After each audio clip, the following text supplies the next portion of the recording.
Hey, it's George. I just want to say thank you for listening to this Trainer Spotlight episode. Let's not waste any time and jump right into it. What's going on, Coach? Let's get a little bit about your background. Tell us who you are.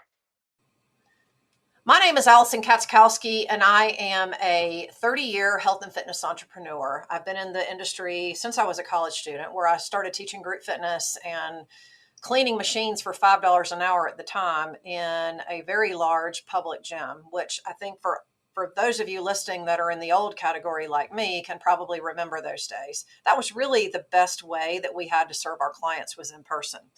And so, being that my decision to go into fitness was really a plan B and has subsequently rewarded me every single year since then, as that this really is my plan B that turned into a plan A. I started out working with individuals on a one-on-one basis and in groups before I opened my first brick and mortar studio. And I built a small team, was incredibly successful. And then about 10 years ago, started pivoting more into the business space. My expertise has always really been in getting really creative on how to create different ways to make money. I can remember my very first business was a lemonade stand on the golf course when I was a child, and I needed to make some extra money for a trip that I wanted to go on. And my parents had told me that I could go, but that I needed to earn the money to go. And so I was never ashamed or shy to do that. In fact, I always sort of saw it as a challenge. And so what's really surprising now that I've been in the industry as long as I have, and now that I'm for the most part a business coach, is that I love showing other entrepreneurs the hidden opportunities where they can actually make money in their business. Now, because fitness is my first love, I still work with a handful of private clients. My expertise mostly lies in functional everyday fitness, helping you stay fit, healthy, energetic for the life term, and avoiding injury. Most of the people that I work with are over the age of 55. They've been around the block a few times and they're looking to quote unquote keep all the parts moving in the right way. And so that's really my job. And I love being creative and finding a customized, personalized approach that really works for them so that they don't feel like they're just being pigeonholed into something that works for everybody else. So that's what I do. Tell me a funny or interesting story about yourself that helps me and the audience listening to this show get to know you a little bit more as a human. I love this question because I feel like it's so important as professionals that we show different sides of us, right? It makes us more human in a world that seems like it's becoming more and more reliant on technology and being robotic. The story I'm going to tell you is one that it's a story where I like to say how I ended up where I am. It's really the plan B that turned into a plan A for me. When I was a junior high school student, I decided I wanted to become a physical therapist. I had watched a friend of mine rehab a pretty serious shoulder injury, and she was able to get back in the pool and compete at a national level. And I was blown away, and I thought, that is what I want to do. And being an athlete and somebody who was already into fitness, it was really not a hard decision to make. And so I planned my entire college career around doing that. And then when the time came to apply, of course, it's very competitive. I had great grades, recommendations, the whole thing, and I got waitlisted. And so I reapplied and I got waitlisted again.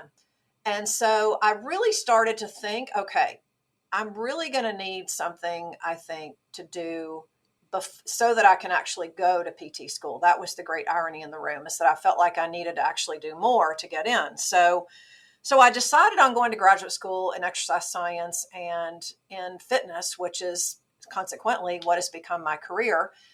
And the funny thing is that not only was I accepted right away to start into my program at East Carolina University, which is where I subsequently got my master's, I never really looked back after that first year. I started getting opportunities that fell in my lap, literally, and opportunities that I didn't even see coming. And so my lesson was and still is that sometimes the universe knows more than we do. And the great irony in all of this is this is exactly what I teach my clients when we're reworking in our businesses, when we're, reworking ourselves to position ourselves better for the future, is that sometimes the universe always has something better in mind, because we get really set on thinking that we have all the answers when really we don't.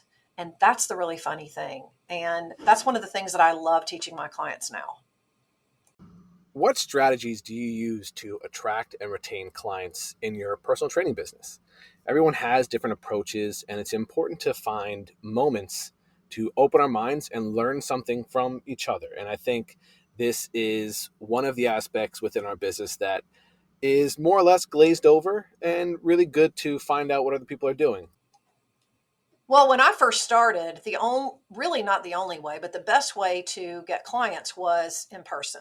And so if you think back with me, for those of you listening, and remember back in the 80s and the 90s when you would go to the big, large in person gym or health club, chances are you probably walked in with a free pass or a tent card. Remember those little fold cards that you could actually get off of a restaurant table or from some other type of public place?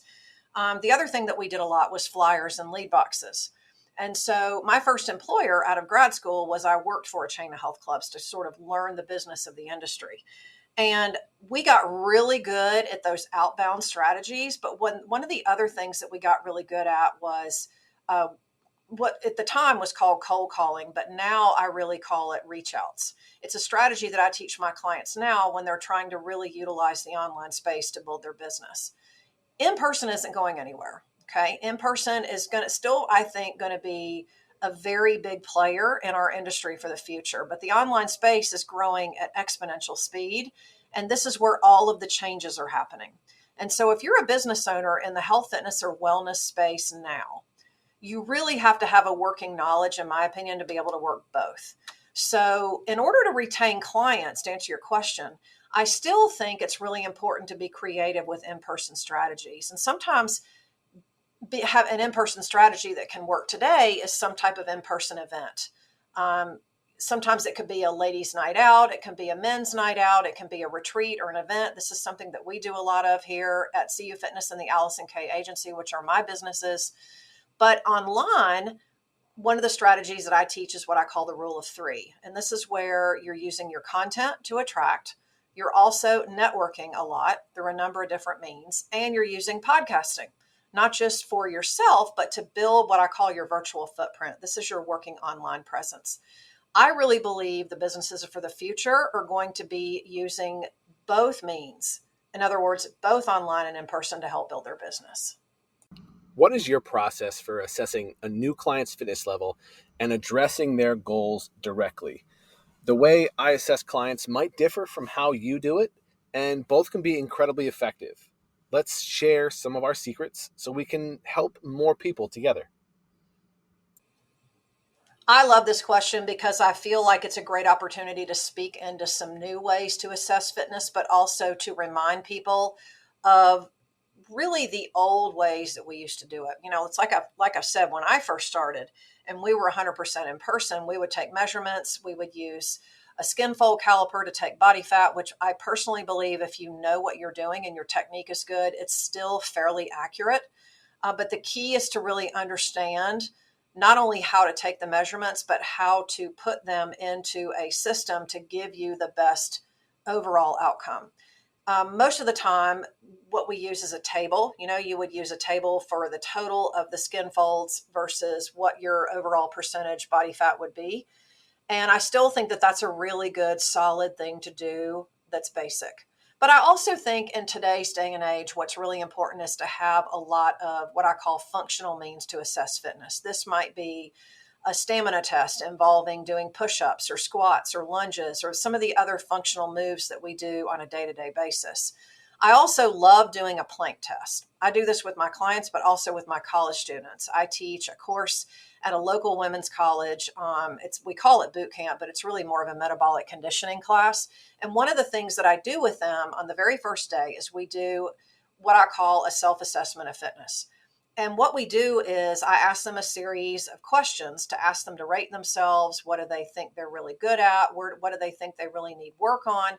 I do this because I think context really matters. I think it's important that we understand where we are in our fitness journey, and necessarily maybe what worked for us in our 20s maybe won't work for us in our 50s. So, but we also want to be assessing using real moves. We want to be using tangible things that we can really use to measure our progress. So push-ups, sit-ups, squats, planks, a running test of some type, a stamina test of some type. These are all really helpful techniques. What are some of the certifications that you hold, and how do you stay up to date on the latest fitness trends and research? I built Fitlete to help coaches and driven trainers find ways to provide the best services for the clients. Everyone's approach to problems is different because we look at problems differently from our own mind. Um, how do you continually develop your skill set? Great question. I think and today in 2024, there are so many ways to do this as health, fitness, and wellness professionals. I can remember back when I first started, the main way that we would get our what I call CE credits, continuing ed credits, would be to go to conferences. And a lot of people listening can probably remember when that was kind of the standard. It still is. It's still a great opportunity to go to some of these larger national and international conferences just to meet other professionals. But I really think the magic is in a lot of these smaller events. And, you and I met at a live event, one of these live events, but I really think that this is really the sweet spot for people who really want to be successful going into the future. And the reason for that is that a lot of these smaller events not only give you more opportunities to actually connect and have real conversations with other professionals. You're not just simply sitting in a room and listening to talks all day and taking notes and hoping that you get the opportunity to interact with the speaker or with somebody else in the room, but you're actually having real conversations with other coaches and people who are in the trenches with you. This, I really believe, is the real game changer in how you not just stay current with what you're doing, but you really can challenge yourself to learn some different things. I mean, how often do you say that taking a test really helps keep you current? I really think it's having the connections and the collaborations and the opportunities to interact with other people in your field, even people who are further along than you, really give you the leg up versus the people who don't take the time and go to the expense to actually put themselves in the room. That's going to be the real game changer. I think in the last couple of years, I've been to at least 10 of these events, including doing my own this year, a very small boutique event I did down in Key West called the Path to Profit. We're going to be doing this again in 2024, and it'll probably be in the Palm Beach area this time. But these smaller events are real game changers for that reason. How do you envision your personal training business evolving in the next few years? The industry itself is always evolving in ways we can't predict, but we have to plan for the future we want for a business. I'm really excited to hear what you have to say for this because we all see what future is ahead of us in a little bit different ways. Our businesses all look a little bit different, even though we're all kind of doing the same thing.